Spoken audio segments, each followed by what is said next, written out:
Hello and welcome to another jungle tutorial. After the great reception of the jungle clear efficiency video, I thought the most natural follow-up would be to investigate how we can translate this into a first blood opportunity. We're going to look at all the little details we should be paying attention to in order to maximize this chance of a 1v1 kill versus enemy jungler, or simply to have a strong level 3 gank. And yes, even with ZYRA. Now, obviously if your bot lane are a bunch of grapes and die while you're doing blue buff, then, you can't get first blood. But in this instance, the kills we get are our effective first blood on the rest of the map, as well as versus the enemy jungler. We're going to investigate the opportunities you might have to kill the enemy jungler 1v1, have a successful gank at level 3, and finally, how you can invade at the enemy's second buff to collapse and kill him. The first thing to assess is our starting jungle routes, and what are the possible avenues for an early gank or possible 1v1 with the enemy jungler. Naturally, you should also consider the clear speed and dueling potential of your champion as well as the enemy champion. You want to keep this in mind because it'll decide who gets to the river first and who has the first track to gank. Some champs will like to AFK farm or maybe do 4-5 camps and so on. And while there are general rules of thumb like Warwick not really doing raptors on the first clear, some people might like to do that, which gives you more room to work with if you are able to recognize that or have vision of the situation. Warwick is the fastest first clear I play because, I kind of like oddball picks. So let's break down an example that was in the closing moments of the first clear efficiency video and perfectly transition to this new tutorial. I do my red, wolves and blue as is my typical 3 camp clear with Warwick on the blue side, and I immediately turn to look for a gank or to gain vision of the enemy Rengar. This is step 1 of any early game and crucial for your quest to get first blood, and we'll look at all of this in more detail after this opening example. I knew we started blue as bot lane came to lane late. Now, as I exit my jungle and look for scuttle gank control, I notice that Rengar arrives to the river at the same time as me with the same intentions of getting control of the scuttle crab. I activate my W, dodge his bowler with some nifty feet, and the first thing we should both notice is that top is pushing in my favor and mid is pushing in their favor, but we are closer to mid lane, so throughout this engagement I need to pay careful mind to ZYRA roaming. As soon as I see ZYRA moving over, I retreat, but I'm patient and I wait in an unwatered bush, being careful to constantly move back and forth with the mouse in case of skill shots and in case I need to be quick to move backwards. Rengar then comes to face check and we begin our skirmish. I use my Q to try and evade his empowered E. It doesn't quite work, it still hits, but at the very least I have succeeded at repositioning myself so he can't simply flash away into his own jungle. He smites the scuttle crab to regain some HP. As a Rengar player, I know about his bush jump intuitively, and so I flash immediately into the bush to try and counter his jump onto me, and also in case he doesn't actually jump, in which case I could get the kill. This moves me slightly away from ZYRA, which is very good as I've seen him coming. Nevertheless, my flash put me in position to smite the scuttle crab and also put me on a path towards my top lane where I know my Gnar is pushing. And during this whole skirmish, Gnar has actually noticed and has moved down himself. This forces Rengar to flash away in attempts to survive, but Gnar connects with his auto, Rengar dies. He probably flashed thinking that the ZYRA would kill me, but because I got the scuttle crab, I'm able to increase my movement speed to escape any potential final poke, and Talon and Gnar collapse and kill the ZYRA, even though I try to cheekily grab an assist at the end. Many things happened in this exchange, and this is why I'm highlighting it. Both junglers cleared approximately the same time, and had the same idea about scuttle and ganking. Both junglers had a laner pushing in our favor, and then it all came down to our own mechanical plays and how we came out of the situation. I probably should have died, to be honest, and the point is that we won't always play every tight battle mechanically well, and we'll always miss little things here and there. If we played everything perfectly, we'd all be challenger, but we're not Reddit after all.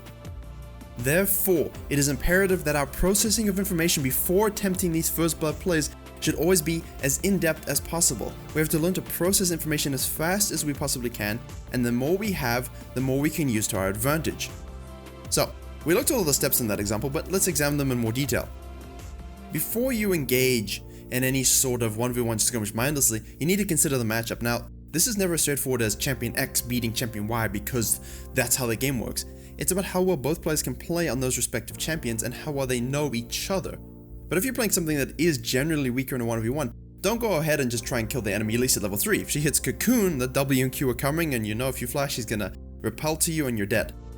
This means you have to observe the state of your lanes, because if you engage in any sort of combat, if they aren't in a position to rotate and help, or if you don't ping their attention, you're going to be the first blood yourself. In the instant that the enemy's lanes are pushing or in a neutral position, and you don't encounter the enemy jungler, you now have that priority on making a level 3 gank for first blood, or the effective first blood if something has happened somewhere else on the map. Using intelligent pathing by circumnavigating potential wars is imperative. Also, 100% keep an eye on laners while doing your clear so you can see if they disappear. If a mid laner goes down to the bot side while you're doing your second blue buff for example, and then reappears, it's most likely that he or she warded there, and if you're on the top side you'll have that freedom of approach. I always like flanking from the sides as it gives you time to hit your CC, or burst if you don't have any CC, and if there's a hard pusher such as a Heimerdinger, be aware of his tower damage but know that you should have free ganks if you can execute properly. And as we said in the previous videos, which you like to joke about in the comments, that's right, I see you guys. Repeat and abuse when you burn summoners. Heimer flashes and TPs back to lane?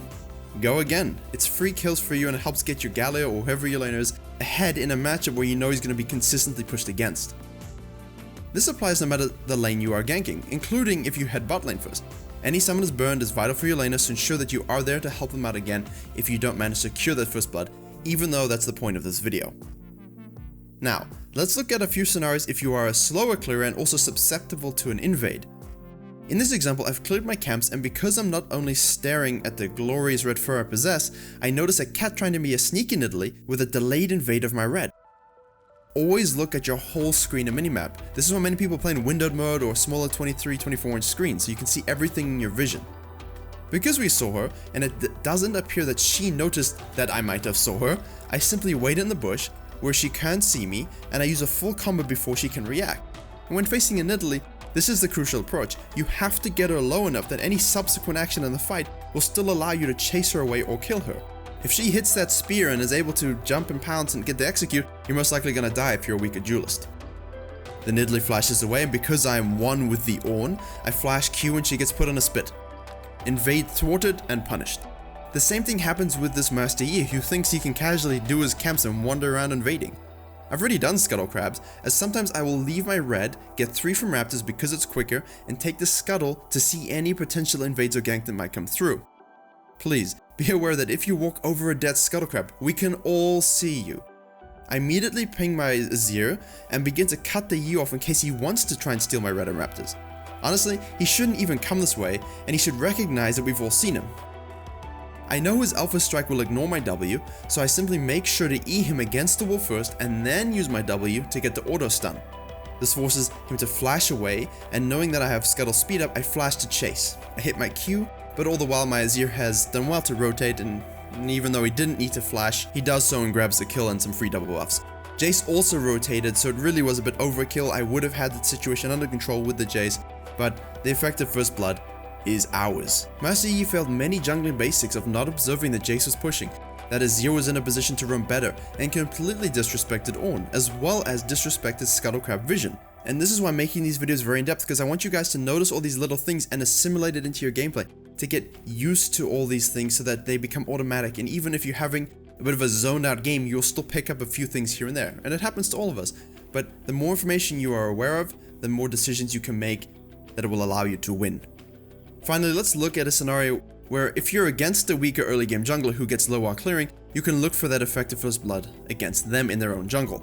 Even though my mid lane brand has already died, the Anivia is low, hence the activation of my Warwick passive that allows me to move quickly, and I choose to invade the Amumu even though the enemy now is pushing top lane. I know I have the plan to get out, and that Anivia can't rotate to cut me off because she has a big minion wave against her, and because I checked quickly using F keys before I invaded, I can see that she's relatively low health. I don't have to smite to steal the red, and I mess up a little bit, but with the flash I'm able to finish off the Amumu and get out. I don't use a full Q at the end because I'm out of range and I don't want to end up being stunned under a second tier tower. Remember with Warwick Q, if you're quite far out when you activate it, you won't actually get the full follow through animation, you'll simply sort of leap to the target. I will put a link to my first ever tutorial, which is a bit rough around the edges, but that explains that fully. However, it's a good thing I didn't go using the full Q there because I would have been under tower and died. During this, the Gnar has actually started to rotate over, but he realizes he won't be able to reach me and he goes back to lane. This indirectly gives my Malzahar a bit of a breather by forcing Gnar to ease up on the pressure. What Amumu should have done is ward on the other side of the pit and kite his camp around. Link in the top right. But he probably wasted his smite elsewhere or when he was already full HP. After this, I'm able to rotate top and secure a second kill on the enemy Gnar. Effective first blood, plus another one. To summarize all these points, be aware of where the enemy jungler started, who they are, if they get low, and what camps they like to farm. You learn this through experience of facing champions over time, and also playing them. You don't necessarily need to main every champion, but going into normals and playing champions for the first time just to see what they do and what the cooldowns are can really help your jungling. So advise doing that, even if it's just for fun, even if it's just with your friends. Go try Nidalee in something mechanically that you haven't played before and just learn how they work. Observe prior to completion of your 3rd or 4th camp which lanes are pushing and in a position to gank, or counter gank. It's not something we've spoken about in this video, but very much a possibility for your first blood, especially if you catch wind of them ganking and move in at the right time. If you meet the enemy jungler at the Scuttle Crab before engaging in an all-out brawl, ensure which lanes are in a position to assist first and play to that side. If your laners are pushing and the enemy junglers are slower farmer or get slow, attempt an invade to grab or kill yourself. Be aware of possible outplays you can make using plants, flashes, or smiting monsters and Scuttle Crabs to gain some HP back in a crucial fight. Keep your eyes on the map and punish over-aggressive jungles who invade late or disrespect any vision you may have. And be careful of cheese with enemies camping in buff bushes to kill you or steal your stuff. Or, become the cheese yourself if that's your thing. Hopefully this has provided you with enough information to get that supreme early start you desire. Thank you for watching, and if you couldn't mind, consider reading the description for how we can keep this channel growing further. Please like this video if you enjoyed, and subscribe for future jungling guides. I'll see you all in the next tutorial.